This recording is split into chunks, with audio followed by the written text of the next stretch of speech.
on the BBC Sounds app, on your smart speaker, Play BBC Radio Nottingham. and on your radio. The sound of Nottinghamshire is BBC Radio Nottingham. But first, though, it has been, well, terrible year, I think, fair to say, for many Nottinghamshire musicians. Concerts cancelled, and if that's the way you make your living, it's not going to be easy. Nationally, the situation is so bad that 34% are considering giving up their career in music completely. It's prompted one man to launch a project called Get Musicians Working. He is Robert Emery, who's a familiar face at Nottingham's Royal Concert Hall, conducting more than 100 concerts there over the years. Afternoon, Robert. Afternoon, Ed. How you doing? I'm really well. It's great to speak to you as well, because when I was growing up, I used to always pretend I was a conductor when you'd see orchestras on the telly. So it's very exciting to speak to an actual conductor. Yeah, well, we're a rarity around, and I love being a conductor. Do you know what? I've got the best job in the world, making music. The only problem is waving your arms about in your own home doesn't get a lot done. Well, yeah, that would be You quite need to be tricky. in front of musicians. Yeah, have you tried conducting via Zoom? Has that been a thing during lockdown? Yeah. No, it doesn't really work because of the latency, because of the lag between the audio and the visuals. So I'm afraid that doesn't really work. So it's definitely an in-person thing. I see, yeah. And so tell us a little bit more about the idea behind your project called Get Musicians Working. Yeah, sure. So, before the first lockdown in March of last year, I was about to set off on a world tour, and I had the whole of 2020 and 2021 booked out, and all of my work up until August of 2021 has been cancelled, all of it. Unlike almost all the other industries that have been able to get back into some sort of work, the entertainment industry and musicians in particular, from a performing point of view, we've been trapped. We've been completely stuck. We've not been allowed to perform at all. And my last performance was on the 12th of March of last year. Wow. And so it'll be nearly a year since I've earned a single penny. I'm not alone. There's thousands and thousands of musicians who are in this boat. So I just thought, well, I've got to do something to help all my colleagues and my friends. And so I set up getmusiciansworking.org. And it's a really simple idea. It's to try and raise money to help musicians who are struggling financially. I've got friends who have lost their houses. I've got friends who have moved back in with parents who have used up all their savings. Their lives have been turned upside down. And so the Get Musicians Working project is aimed to raise money to help all of these people so we can make sure that when the pandemic is over, we've got music to listen to again. Because imagine life without music. It would be awful. No music, no theatre, no opera, no ballet, no shows, no gigs, no concerts. It would just be no cinema, no TV. It would be disastrous. So, the music industry in this country is one of the best in the world, and it's important we keep it like that. So getmusiciansworking.org is there to try and raise money for the musicians who are struggling. I think it's fair to say we've probably realised during the last few months just how bare a place it is without music and live performances and those kind of things anyway. So tell us a little bit more about, is it just aimed at musicians who normally play in orchestras, or who are we talking about here? It's aimed at anybody who is a professional musician. That's the key thing. They've got to earn their living from music.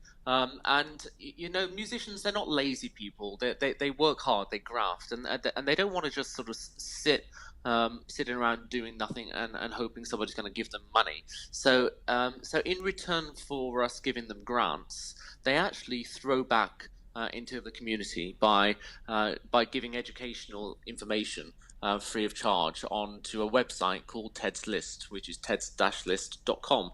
And the idea with Ted's List is that it would be the world's best resource for advice, music tips and tricks on anything to do with musical instruments.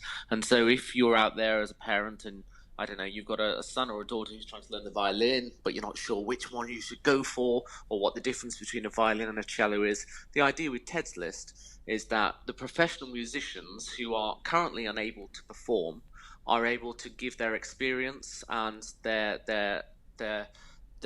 choices of how they have created their career and put it onto the Ted's List website.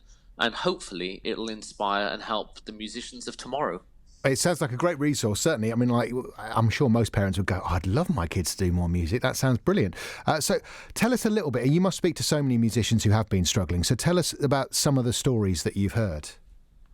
Oh, it's crazy. I mean, I've got a very, very close friend who has managed to get another job. He's managed to go out and he's now a parcel delivery driver.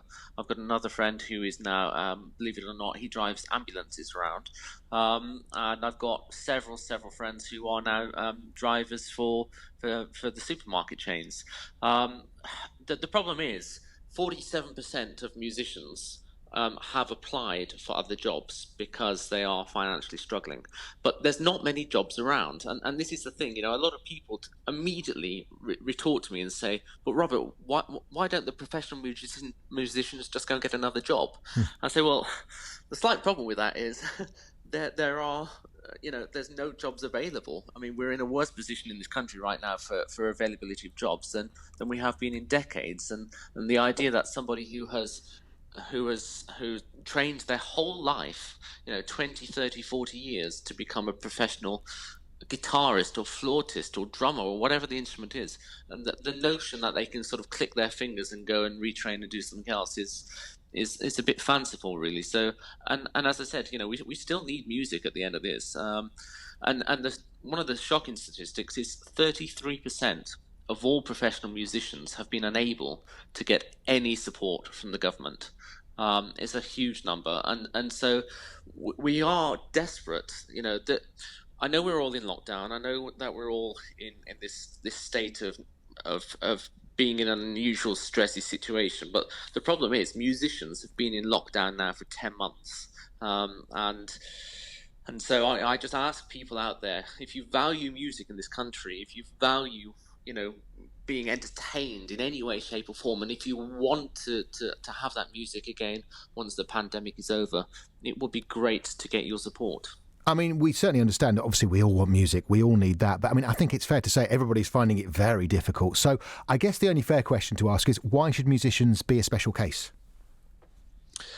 That's a really great question to ask, and I'm not sure we should be a special case, if I'm being honest with you. But I suppose the difference is, there are people who argue saying, well, the pubs and the restaurants and that hospitality industry have been hit terribly hard as well. And that is absolutely dead true. But right this second, restaurants can be open if they have the facility to do so. They can be open for takeaway.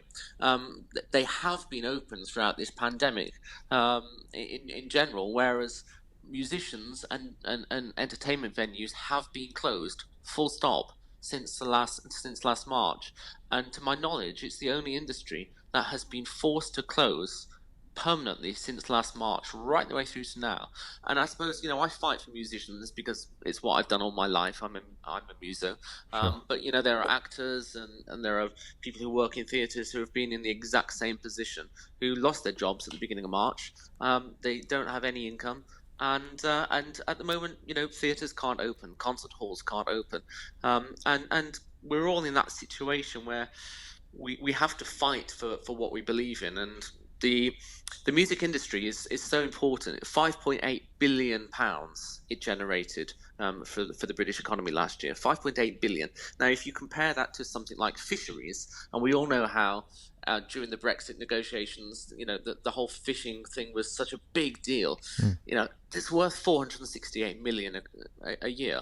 It's peanuts compared to the music industry of 5.8 billion. And then if you go to the arts as a whole, you're talking about 101 billion pounds a year.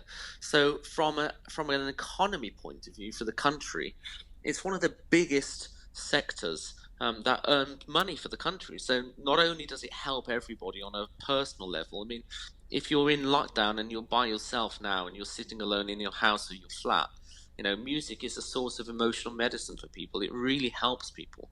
But aside from that, from the economic point of view, it helps the country, and we've got to make sure that those musicians are helped.